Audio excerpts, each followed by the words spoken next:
10, 9, 8, 7, 6, 5, 4, 3, 2, 1, and take A. So my camera one. Coverage you can count on. Channel 3 Eyewitness News. First at 4. And my key anchors. Good afternoon. I'm David Carroll. And I'm Cindy Sexton. Your top stories at this hour. Michael has lost a bit of its punch. It is now a tropical storm, but still causing problems with heavy rain and strong winds across the southeast. At least 2 people are dead, and close to 500,000 are without power. On C. One person was arrested, Weapon to and A. 3 Chattanooga patrol cars were damaged during a chase this afternoon. I'm on A. And a Tennessee softball coach was arrested for sending Going to a clip A. inappropriate photos to players. And clip A. Let's Send get by right to DV. it. Michael's Take data winds 2. battered the Florida Take minute 2. coastline yesterday, packing winds of 155 miles an hour. Panama City, Florida was one of the hardest hit areas. Drone footage here captured a high school gymnasium just gone. The heavy winds are also responsible for much of the total devastation throughout the city. Florida Governor Rick Scott says search teams are headed down to the hardest hit areas just to help people recover from the disaster. On C.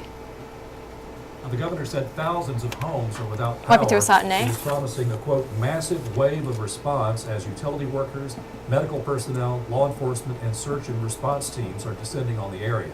As residents return to their homes just to see what's left, the governor has a warning for homeowners and visitors. On A. Do not get out on the roads today. Do not travel home today. Roads are not open, and you will not be able to get home if you live in or near the coast. Okay. I know this has to be very, very frustrating.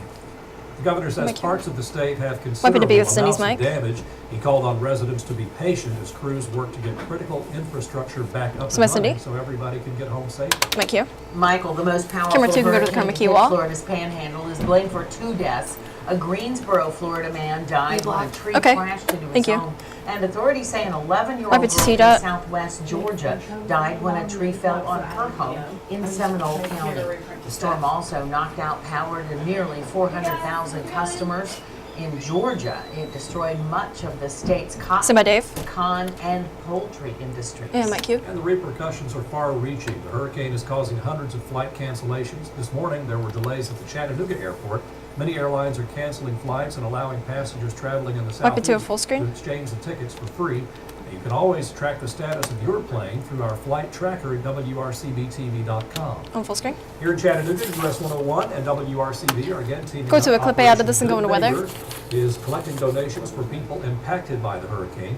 Next Wednesday, October 17th, between 6 a.m. and 6 p.m., drop by the Walmart on Signal Mountain Road and be sure to donate bottled water, cleaning supplies, diapers, or perhaps best, cash.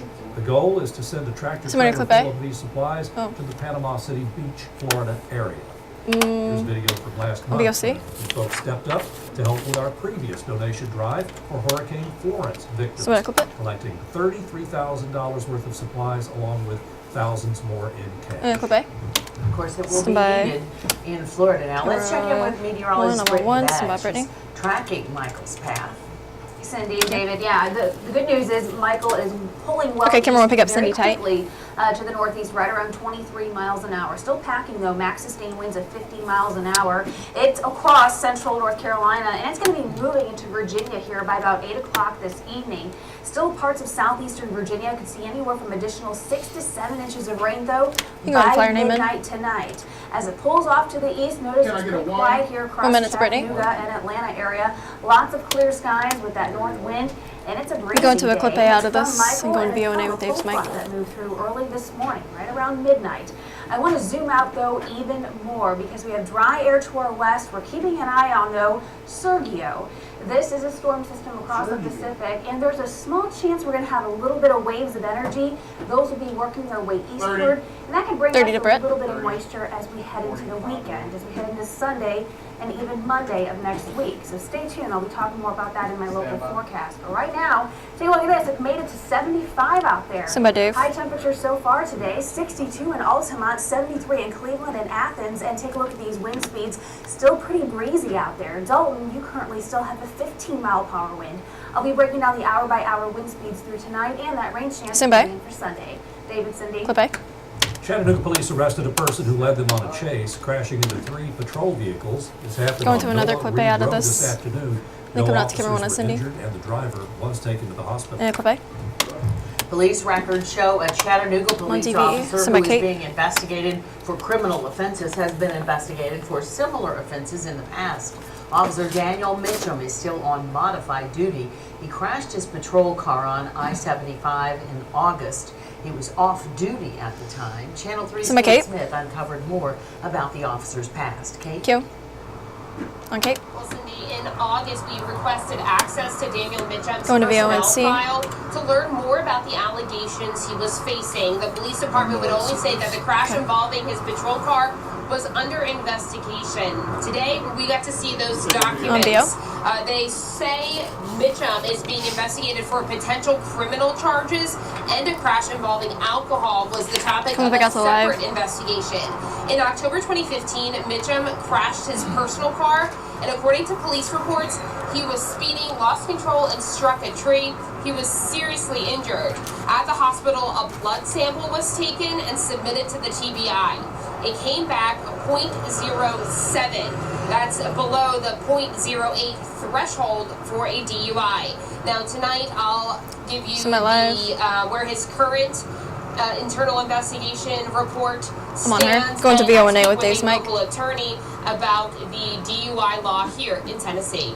But for now, I'm live at police headquarters. Kate Smith, Channel 3 Eyewitness News. Thank you, Dave. In Bradley County, 3 people are in the hospital after being shot in Cleveland. The shooting Be going to a happened clip last A out of night this and coming around out to camera one on 8:30 Cindy. West Side Drive. Cleveland police say the 16-year-old has been arrested and will be charged. He's facing attempted murder and assault charges. Clip A. Police have made an arrest in I'm on the one, shooting going to of a a full screen. 4-year-old boy and a woman. Maurice full screen. Thurman Jr. faces 6 charges, including attempted murder in connection with the shooting on Foul Street Tuesday night. The woman and Up the into boy were VONB. both hurt. They are expected to be okay. On Some B. people near the scene stepped up to provide assistance before help arrived. Police say the area's public safety Wipe into A with cameras played a Cindy's key mic. part in finding the C, rather. suspect and his So my Dave. car. Thank you. In Catoosa County, deputies are looking for a woman accused of taking an iPhone 8 from a gas station, the Circle K on Lafayette Road at Schmidt Road.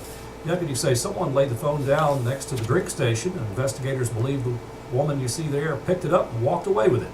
If you have any information, call 706-935-2424. Thank you. The 2 inmates who escaped from the Rutherford County Jail have been arrested in Smyrna. Dwayne Halfaker and Jonathan Baxter were both on the TBI's most wanted list after they attacked a guard and got out of jail. Authorities say Halfaker and Baxter were on the run for more than 35 hours. You may remember back in January, Halfaker led police on a 5-day-long manhunt in Marion County. On cam.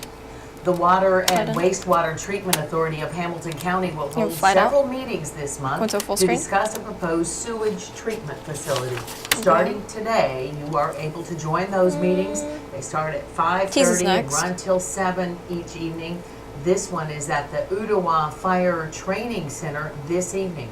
They will meet at the Ottawa Chamber of Commerce Community Center next to the station at 9:15 in the morning on October 17th, and on the 23rd, we'll be at the Harrison Brereton Club from 5:30 to 7:30 in the evening.